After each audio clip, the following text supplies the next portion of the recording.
Welcome back. It's hour number 4, three-man front on this Reaction Monday. Coach Bill Clark will join us momentarily. We'll hear from Coach Hugh Freeze at 1:30. You know, today is the cornucopia of sports tonight. Every major sports league is playing. You got the Commanders Chiefs in the Monday Night Football. You got World Series Game 3. You've got 11 NBA games and 2 NHL games. So every major sport is being played tonight. But we like to talk college football here, and he joins us each and every Monday on this program. And Coach Bill Clark, former UAB coach, on the program. Coach Bill Clark on Three Man Front is brought to you by Donahue Chevrolet. Learn more at DonahueChevrolet.com. And now, Coach Bill Clark.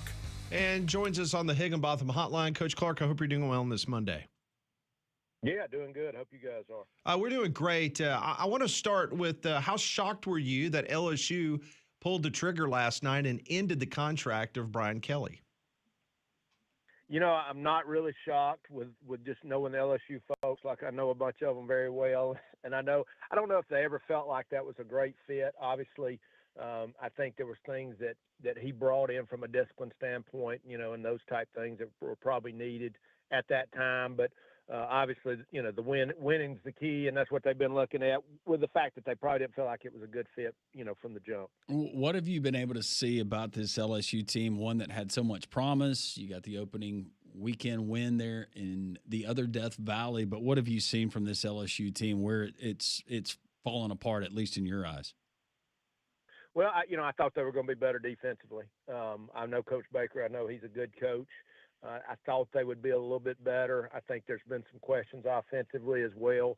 You know, when you don't have a mobile quarterback, you really got to be, you know, and I see them trying to run the ball, but I think this is exactly what happened to them last year. They're really one-dimensional. They probably run it a little bit better than they did last year, but still, that's been a problem the whole year. And, you know, you're just, as I say, you're in that rarefied air where everybody's good and you got to be better. I wanted to ask you about John Sumrall. It's someone that grew up in Huntsville. He played linebacker at Kentucky. He was the head coach at Troy. Now he's at Tulane.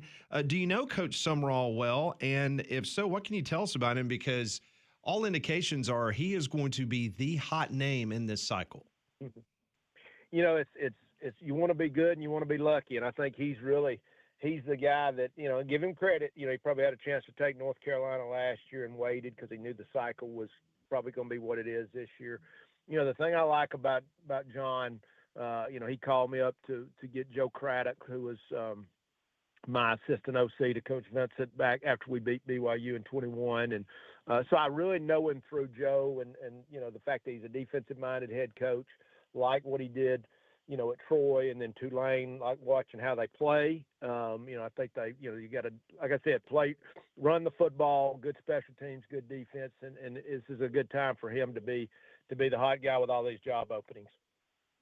And my question would be, Coach, if you know that you want to make a move, but you're maybe unsure about cutting loose like LSU did. I'm saying someone outside of LSU that's looking at this. Why would you wait at this point until the end of the season to make an announcement? Well, I think you've got some places that are worried about what happens with the guy in the interim. You know, does he have success? Does then the fans start clamoring for that person? I mean, these are just the things we know are going on in the decision-making process. But I think LSU knew they were going to do it. And, you know, I hate it for the kids, but sometimes it's better if you know what's going to happen and you go ahead and make the move. And sometimes teams respond just in the short period. I mean, obviously we know what's happened at UAB where the players responded to the change. So, you know, if you know you're going to do it, that's really kind of the way the world works right now, especially as you're fighting for certain coaches.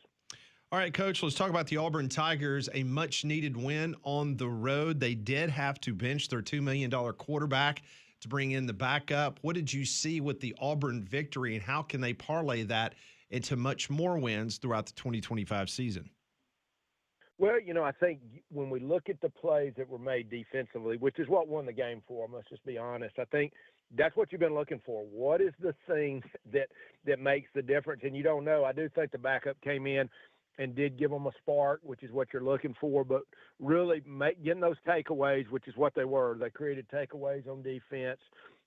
They did not. I mean, let's just be honest. They did not squander the field goals this time. Their kicker made all the kicks. I was really proud for that kid, and obviously him giving thanks, after the bad and the good, which is what we saw out of him. But to have the great day he did, was the difference. So special teams and defense end up winning that game. How much more of a luxury will it be for that offensive staff at Auburn to maybe have the extra reps coming the way of Ashton Daniels? I would assume that's what's going to happen, but how much can that add to eventually what we get with the offense on Saturday?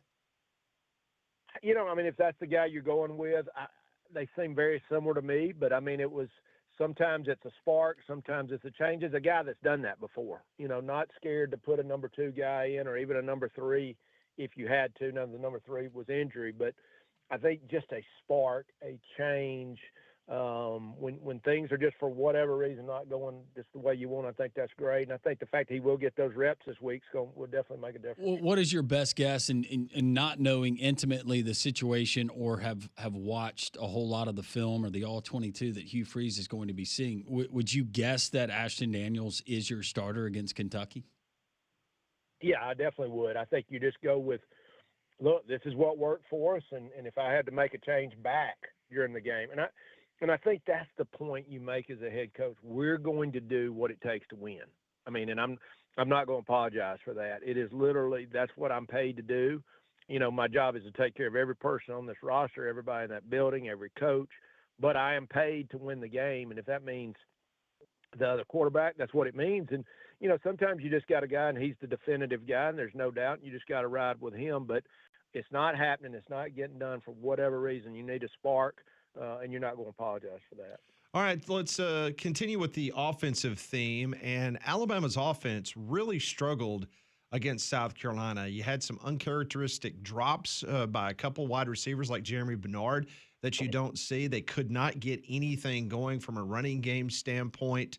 What's your opinion on this current status of this Alabama offense? Or are you just chalking it up knowing the fact that this is the first opponent that they haven't played in a month that wasn't ranked? I think that's it. I think this is exactly what you get. That's the trap game, the tough game, the game you have to find a way to get through. There had to be some relaxation. There just had to be. And that's what you want to do. You're a human being, and you want to relax a little bit. And South Carolina was literally fighting for their life. You got a very talented quarterback. I thought their defense played well. There were some drops. And then what do? You find a way. And that's what championship teams do. They find a way in the end to get it done when maybe they don't have their best stuff and their other teams playing, maybe over their head. They're at home with a great crowd, and that's what they did. When you look at this Alabama team, and during the bye week you try to get as many guys healthy as you can, but what do you see areas that need improvement? And I know, Coach, all areas we can get better, but specifically to this Alabama team, where would you start? Well, you always look at your last game. I think we're always looking at tackling. We're always, how many balls did we drop? So, it's just, that's the great thing about an open date. There's 2 things that happen. You go back to fundamentals and you get people well. And fundamentals, it's really going to be what wins the game. It's the blocking with no penalties. It's the catching every ball that touches your hands. It's making great tackles. How many times did you see them try to strip a ball out where they didn't have the guy secured? Now, it's one thing to grab with one hand and punch with the other. It's another thing to try and rip at a ball and miss, and the guy keeps running, which, once again, these are fundamentals, and that's what you do on an open date. What are the chances that Brian Kelly, in your opinion, ends up at another Power 4 school before it's all said and done? I don't see it. I know what I would assume and this is the question. Where was he when this job happened? I've always felt like that he was really at the end of his career. And then somebody comes to you with a number you probably feel like you can't turn down. I just didn't see I don't know, and maybe that's just who he is, but I didn't see it. It seemed to me like he was tired going in. He might just take that $50+ million and just go to the house. You never know, but that could very well be the case. Coach Bill Clark joining us, his normal spot, presented by Donahue Chevrolet. And I'll ask you one more. Lane Kiffin, a lot up in the air that LSU is going to take a swing. We know the Florida reported offer of what they would be offering. I maintain that he can win championships or a championship, or at least compete for him there at Ole Miss. What do you think ultimately Lane Kiffin does? I mean, money's always a factor when you're thinking about your future in a job that you could be an idiot, tomorrow, and they're wanting to get rid of you. So and that's what I think people don't remember is, we got this guy because he left somewhere good where they loved him, they were happy with him, and so we agreed to pay him all this money. And if we want to get rid of him early, that's what happens. Now, I think my question would be about synergy. Does he feel like – because your goal is to win a championship, and that's what keeps you employed as well. Where's my best chance to win a championship? And then what is the synergy between me, the AD, and the president, or the trustees? And I thought something I've said all the time, everybody when you go in needs to understand this is what I'm doing. I'm responsible for the players and who plays and the coaches that are picked. Other people are not. I heard Coach Saban say that the other day. So what is the synergy? Who does he answer to? Does he have that autonomy to do what he wants? Because that's the key. I think he does have that at Ole Miss. Does he feel like he has all the weapons financially to do what he needs to do in this world? That'll be the question. Well, speaking of financially, a great way to save with our friends at Donahue Chevrolet right now. It's Truck Month. You got the 2026 Chevy Silverado F1500s at 2.9% APR over 72 months. You can't beat that. All kinds of rebates and deals that they have there at Donahue Chevrolet, Coach. Well, just buying American in today's world of tariffs, and we got the great folks at Donahue, and then you got great deals as well. So, just good folks to support. Yeah, cars, trucks, SUVs. You got the SUV looking good? Have you washed it? Oh, yeah. Okay. Totally clean. All right, Coach. Hey, Coach, we always appreciate the time. Thank you. We will see you for the Coach Bill Clark Show, which people can hear and watch here on Jocks every Thursday at 6. Okay, guys. Thank you. Thank you. Coach Bill Clark, once again, DonahueChevrolet.com. You can check them out during Truck Month. Joining us on the Higginbotham Hotline, you deserve solutions that are built for you. Higginbotham's your one-source solution for insurance, financial, and HR services. About 15 minutes away from Hugh Freeze, his press conference at Auburn. More of your texts, more of your phone calls as this Reaction Monday rolls on right here on your home for college football and more. Jocks.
So we're sitting in studio. We're watching Lane Kiffin. Man, he looks relaxed. Looks like he's been doing yoga for about 3 hours. He's looking good. Doesn't look like a man that's heading to Baton Rouge, does he to you?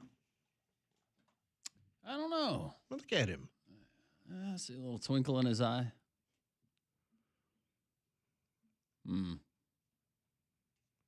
Ole Miss now has a 69% chance of making the college football playoff. Well, that's fitting for Lane.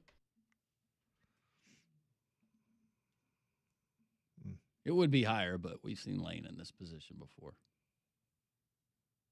Maybe he can get it done. Seems like there's no way that Lane can screw this up, right? Oh, there's always a way. There's no way, Pat. He's playing with house money, man. There's They're always a playing way, great. Landrum. It's college football. Just because another big-time job opened up that potentially wants to take he a has swing, been 100% he doesn't easily get focused, distracted. Landrum. He is focused on the task at hand. He's got South Carolina coming in this week. That's right. That's all he's worried about is going 1-0 this week. That's right. Not listening to any of that noise. Nope. That dude is checking his phone every half second. Don't fool yourselves, Ole Miss fans. Well, it was nice of him because apparently he addressed the team before the game on Saturday to talk about the rumors and I guess tell them that they're nothing.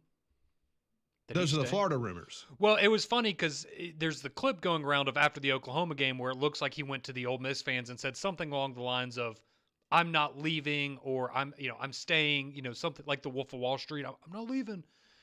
And then the LSU job happens. It might be a different So conversation. he just needs to clarify that. Yes, correct. Because I'm sure he did mean it at the time, but 24 hours later.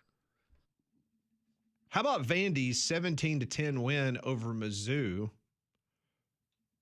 Pribula looks like he is done for the year. That was a terrible injury. Maybe not as bad as Scatterby yesterday. I knew that was coming. Did you get my text? Yes, Pat, I got your video of the ankle of Cam Scatterby. Thank you. What would you rather watch, Scatterby during the bowl game or the playoff throwing up, or would you rather watch Or his ankle being turned? His ankle being completely turned around. Oh, the throwing up. in a natural way? That's just warrior stuff, right? You're out there battling through it, but the ankle, So it being turned like almost all the way, correct. that bothered you? It was not. The tearing of the ligaments and It was not great. But him and Jackson Dart had that sweet tender moment on the card as he was going off the field. But back to the Vandy Mizzou game. It was Vandy's third win versus a ranked opponent this season. That is the most in a season in the history of Vanderbilt football. It was their first win as an AP top 10 team since 1947. It's incredible. Drinkwitz has lost his last 5 games versus top 25 opponents dating back to last season. So if you're Drinkwitz trying to put together that resume for Gainesville or Baton Rouge, that might be a problem. 5 straight games of losing to top 25 opponents. It's not great. I would think you would highlight that section. Say, look how close I am. There's that word again. Close. How close. But that Hail Mary at the end of the game. Oh, I mean, half a yard short. if My that. goodness gracious. Yeah, it was a good win for Vanderbilt. I will just say this. That was a painful football game to watch. Speaking of painful, Tennessee 56-34 over Kentucky. Joey Aguilar, 396 yards passing, 3 touchdowns. Heupel now 5-0 versus Kentucky. Well, we should be. That's good. Well, I mean, props his total numbers up. And this is not the time to lose to Kentucky. Mark Stoops is now 69-78 at Kentucky. He's 6-13 over the last 2 seasons with just 1 SEC win. If you want to get rid of him, it'll cost you a lot of money. Ole Miss was the only win. Over the last 2 seasons. You highlight it if you're Mark. You lose it if you're Lane. Just talking about resume. Well, and it's crazy to think, too, that I guess besides that Ole Miss win, the closest you've gotten since then was Georgia. You beat Ole Miss and you almost beat Georgia. That's the closest you've gotten to your SEC win. Don't forget about Texas. Yeah, and Texas. There you go.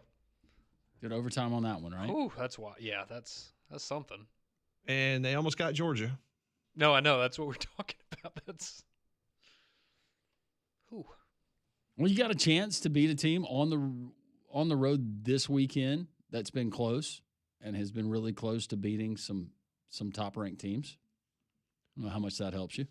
$37 million buyout for Mark Stoops if you want to get rid of him. So that's 2 Hugh Freezes. Yes. Plus. So Mark Stoops and Hugh Freeze combined is 1 Brian Kelly. That is, yes. Yeah. That is correct. Well, close. Well, yeah, in the neighborhood. Especially after Brian Kelly lost all that weight. The three-man front Twitter poll question of the day was, who is the next SEC head coach to lose their job? Is it Mark Stoops or Hugh Freeze? Right now, 57% of our audience says it will be Hugh Freeze. I feel like it's a lot more likely that Hugh Freeze is the coach at Auburn next year than it was a week or two ago. I still think the odds are on him being gone, but Are you saying by virtue of who's left in potential targets or because of that stunning win that he had in Fayetteville? the former more than the latter. Okay. I liked your adjective there. What's funny is it's not like who they were playing is being lost on some Auburn fans, because the immediate reaction was, okay, glad for the kids they won a game, but this changes nothing. And they're absolutely right. That offense is still the same offense. He scored 1 offensive touchdown. You did what anybody who watches college football would have done for the past 2 seasons, and that's run the football. Run the ball.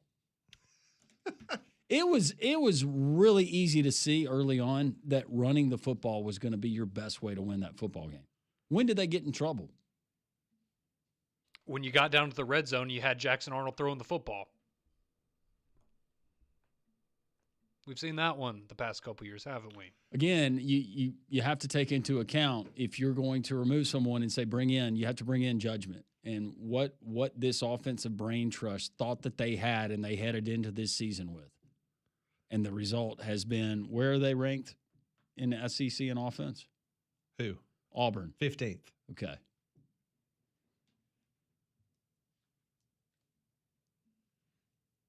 But it's trending the right direction. Yes, it is. Mm-hmm. You have a chance to pad those stats, maybe improve it a little bit. Greg is in Russellville. Hey, Greg. Hi, men and women. Hey, I just wanted, I was calling to talk about a little bit about Alabama and Auburn, but the Alabama game, I was very worried about that game all week long. Just something about going over there and playing after those 4 games we just had. I mean, even when Nick Saban was there, he always talked about that little letdown. And I was worried about that game. I'm just glad we got the win. As far as Auburn, I talked to my buddy in Waco, and he told me something kind of funny, I guess you'd say, that Auburn's going to be responsible for 2 other schools firing their coaches. So I guess that's an upswing. He said Baylor's coach is going to be gone. And then he was looking at their schedule. He's an Auburn fan, but he says looking at Ball State's going to fire their coach. So I guess that's a plus. They can say they got 2 other coaches fired. But let me ask you this question. This is my better half is a big Auburn fan, and she said that no doubt they're going to beat Kentucky and Mercer. That's going to get them a bowl game. Do you think that'll save Hugh's job? No. Or she wanted to know if you think Brian Kelly might go to Auburn. No. No on both. Now, if Hugh Freeze was to win out the rest of the season, I guess all bets are off. Well, that would be the Gus Malzahn thing then, wouldn't it? If you beat Alabama, you keep your job. Well, I think it would just be more that you ended your season, your regular season, by rolling off however many that would be in a row. What would that be? 5 games in a row? It may be 2 top 10 wins. And 1 over Alabama, which Vanderbilt never and hurts. Alabama. Yeah. But I Well, she don't see that happen. She thinks he's going to stay. She just because of all these other coaches and the ones that's still going to be dropped. She's afraid he's just going to stay. But I like Freeze. I hope he stays for a long time. I bet you do. You and Conrad both would like Freeze to stay a long time. Yeah, I'm right there with you, Craig. Hey, y'all have a good afternoon. Thanks. You as well. All right, just fresh off the old interwebs, they have just posted the next head coaching job for Brian Kelly. This is not one of the top 5, but he is listed as a 40-1 favorite to be the Auburn head coach. But here are the top 5 destinations, according to Las Vegas odds makers, for Brian Kelly's next job. Coming in with the 5th best odds, Oklahoma State. Just don't see him in Stillwater. Didn't see him in Baton Rouge. I definitely don't see him in Stillwater.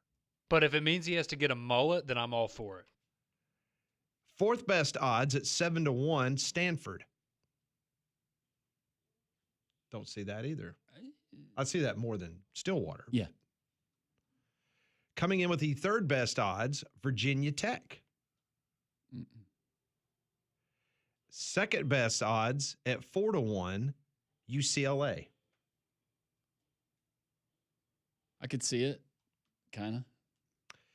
And according to Las Vegas, as of this moment, with 3-1 odds at being the next stop for Brian Kelly, is Arkansas. Didn't see that one coming. Penn State is 14-1, by the way, and that's like the 9th or 10th best odds. But Arkansas is listed number 1 for the next head coaching job for Brian Kelly. I don't see Brian Kelly being in the SEC next year. Stanford, don't really see it, but I could see it more than another SEC job. Yeah. Penn State seems like that would be the Yep, I agree. natural landing spot. When we come back, we will head to Auburn and hear from head coach Hugh Freeze. That's next on 3-Man Front.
We will head down to Auburn, Alabama, coming up momentarily here on Three Man Front and hear from the current football coach of the Auburn Tigers, Hugh Freeze.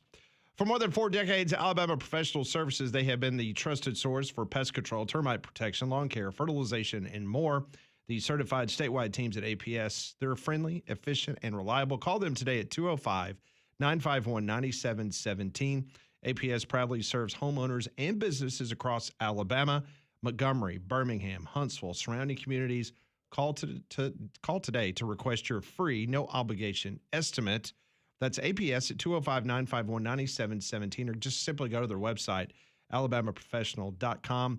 Whether you're looking to safeguard your home from pests or keep your lawn healthy and green, APS delivers proven solutions backed by dependable customer service. alabamaprofessional.com is their website, 205-951-9717.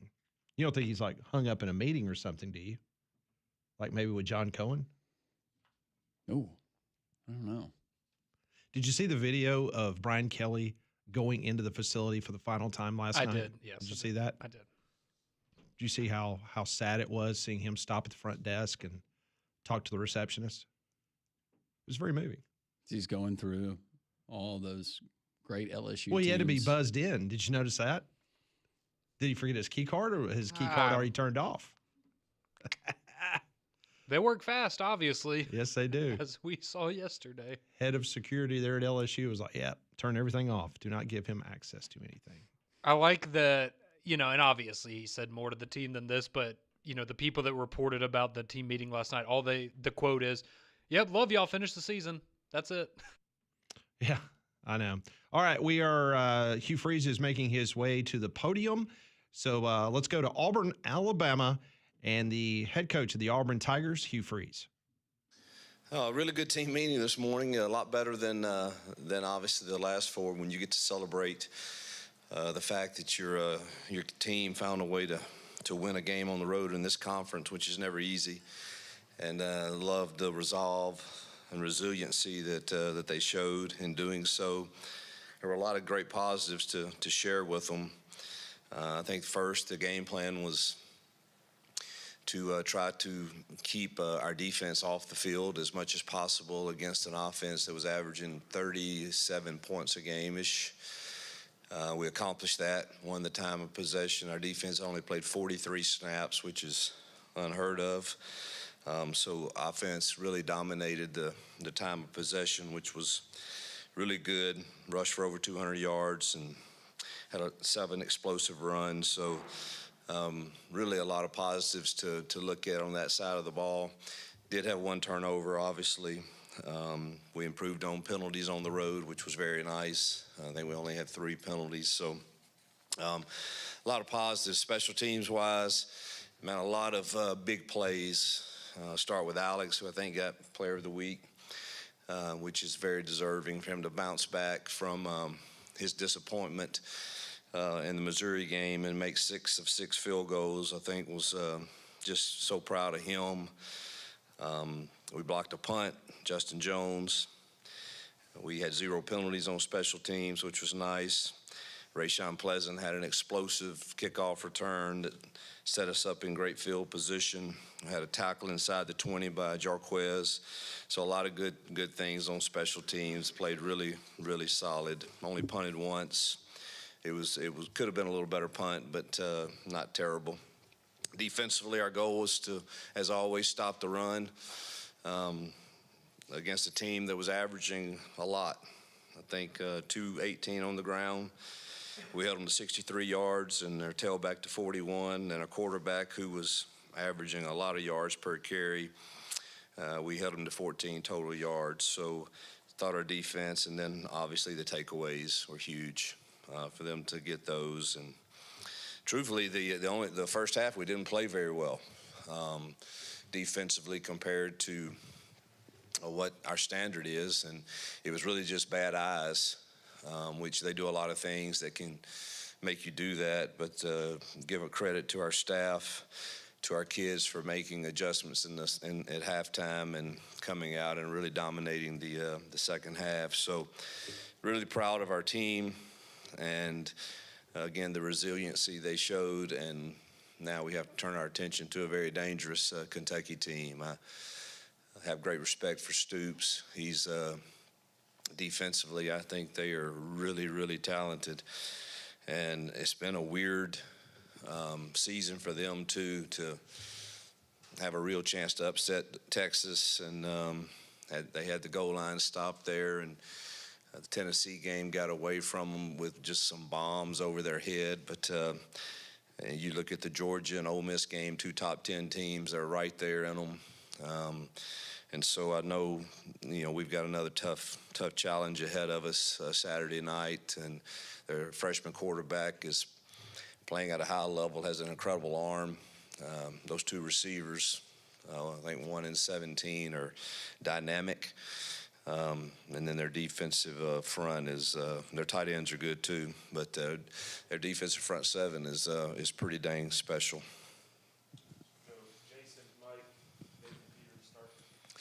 You, after watching film, going back and evaluating kind of the quarterback position, what's the thought process going into this week?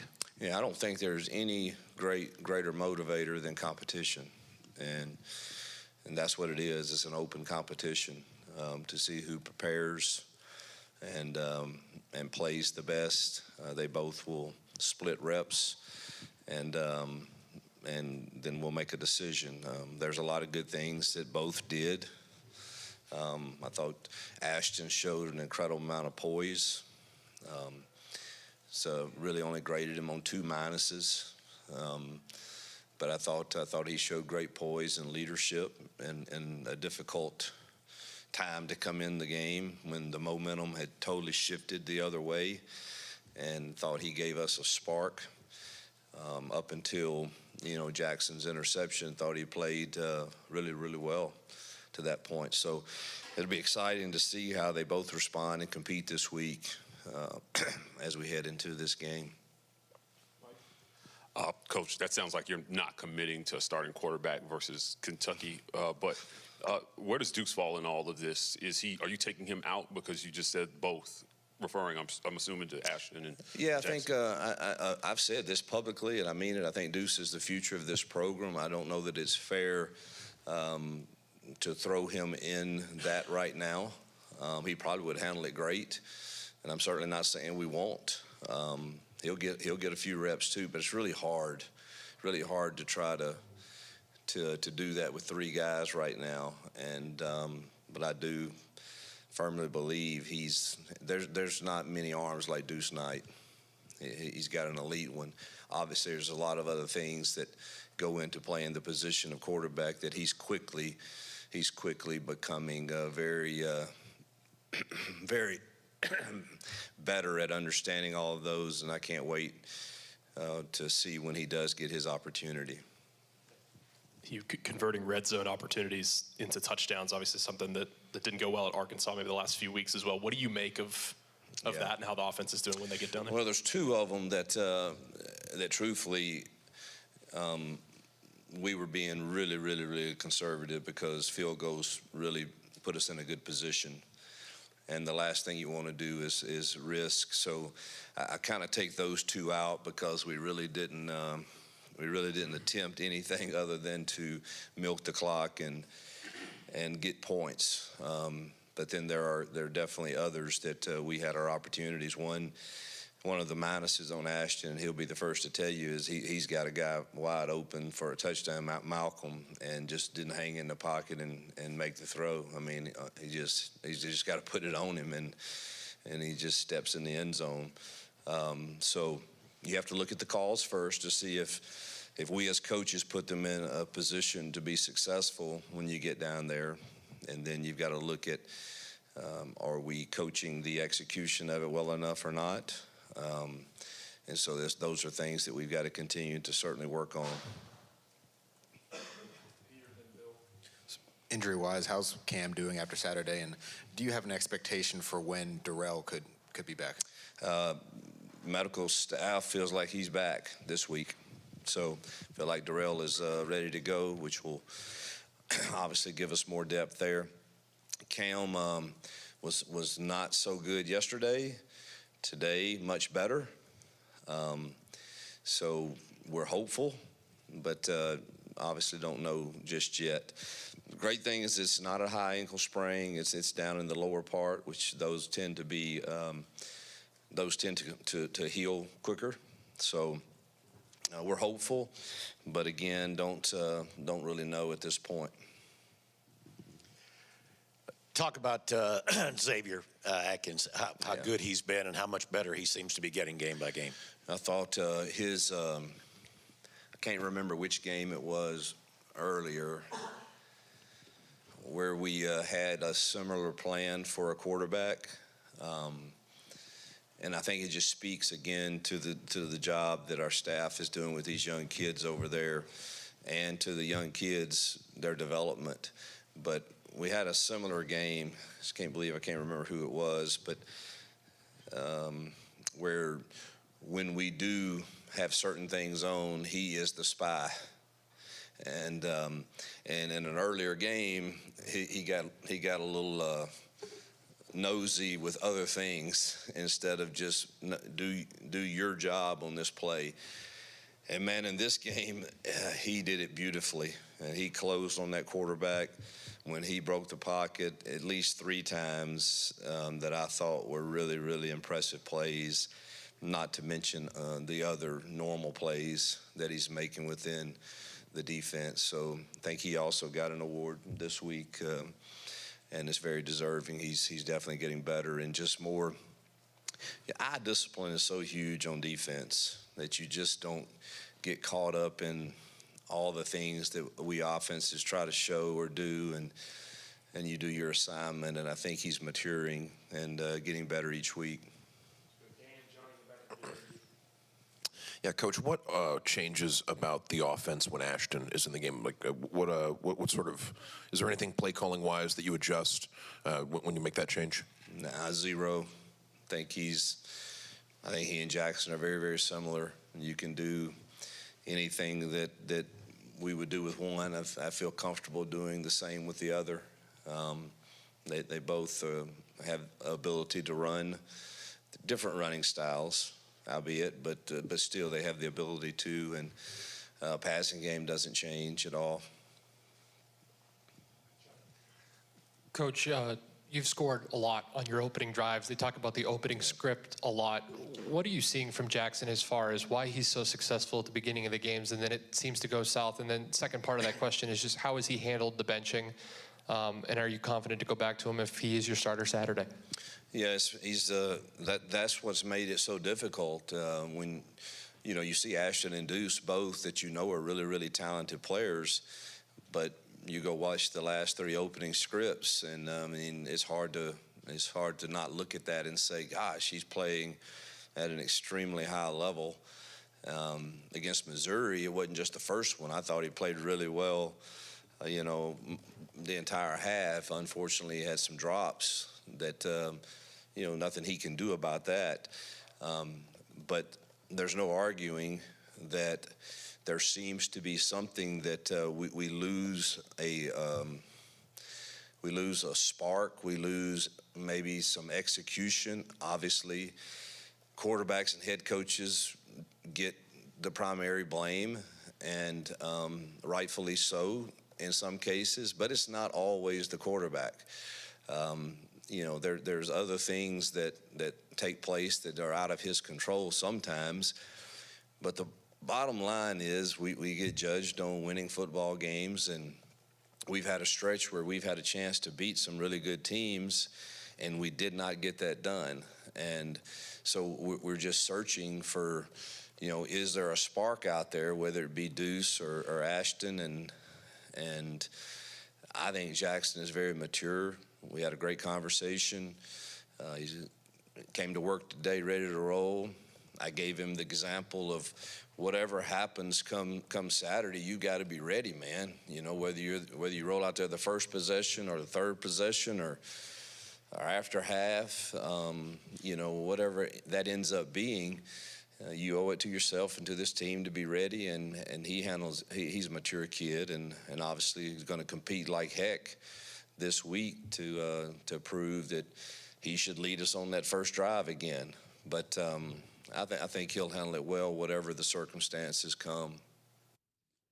Hugh Freeze, his press conference from Auburn, more to dissect and peel away from the comments by the Auburn head football coach. Well, we tell you about Prize Picks all the time. It's the best place to win cash while watching sports. Join millions of users just like me.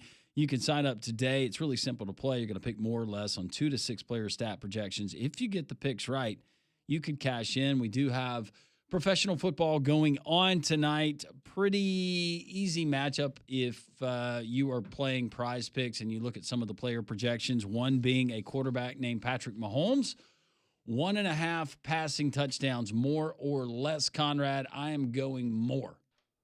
More. We're going to go more there. Yes. How about a kicker? We never feature kickers. Matt Gay. 0.5 field goals made, more or less for Mr. Gay. Considering Mariota's leading the offense, I'm going to go more. More. So we're going more on both of those. If we hit both of those, we're a winner. You can be a winner too. It's really easy. Download the Prize Picks app today. Use code WJOX. Get $50 in lineups after you play the first $5 lineup. That's code WJOX. Get $50 in lineups after the first $5 lineup. Prize Picks. It's good to be right. What Hugh Freeze had to say. We'll do it next here on 3-Man Front.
We just heard Coach Hugh Freeze talking about there will be an open quarterback competition this week. We'll see who prepares the best for Kentucky, and that will be the route that Auburn's offense will go between Ashton Daniels and the $2 million quarterback that they benched on Saturday in Fayetteville, Jackson Arnold.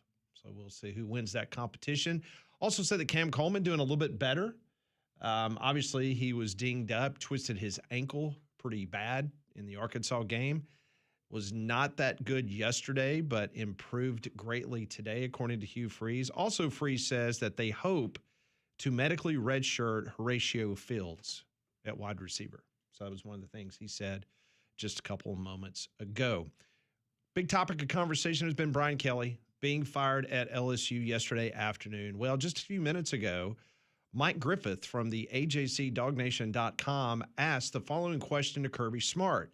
He asked Kirby, did he have a feeling about the fact that you have a coach that won almost 70% of his games in his career fired at LSU, or is this just pretty much the new state of the game in college football? I mean, it's the world we live in. Everybody's got a voice. Everybody listens to somebody. A lot of I don't know enough about that situation, to be honest with you, that specific situation. I think you're asking a general view, but, I don't know enough about what's going on over there. Got enough things to worry about in our own house, and that's what I focus on. It's obviously a tough situation on everybody. I mean, let's be honest. It's the players dealing with it, fans dealing with it, coaches dealing with it at this time in the middle of a season. I think there's so much built around the playoffs, and it's like everything's boom or bust, and you can't have a normal season. People got to make decisions earlier based on how somebody does, and I don't know enough about it. I know it's high expectations. I coached at LSU, and a guy once told me, he said, that office you're in, that's not your office. You're borrowing it. And I knew right then that if you didn't win, you wouldn't be there long. I think that goes for everyone, borrowing offices. You're hired to be fired. Yep. Especially in that business. But there used to be that buyout number where you could at least feel comfortable. Tell your wife, you know what, go ahead and fall in love with that nail salon. It's fine. You tell the kids, it's okay to make really good friends. It's fine. We're here for at least, you can't say that anymore. And are the warm and fuzzies out for the Auburn fans after hearing Hugh Freeze? Open quarterback competition, equal reps. I wonder how much, if you ask Hugh Freeze, if you said, do you feel like that you put Jackson Arnold in position to succeed with your plan this year? What he would say? I will give him credit for this. I thought this response, he was asked whether he's considering Ashton Daniels potentially redshirting when making a quarterback decision. This is a great answer. He says, I'm thinking about beating Kentucky. End of quote. There you go. Because I've seen people say, well, because he's got 4 games left, but he can only play in 3 more to get the red shirt. And what if you throw Jackson Arnold back out there against Mercer to save that red shirt? But guess we'll see. It should be a fun final stretch of the regular season. I've got a feeling we're just getting started with the chaos. That's going to do it for us. We're live from Social Taco tomorrow. Hopefully you'll join us as we broadcast from 10 until 2. For Pat, Molly, Conrad, I'm Landrum. God is great. Have a wonderful rest of your Monday.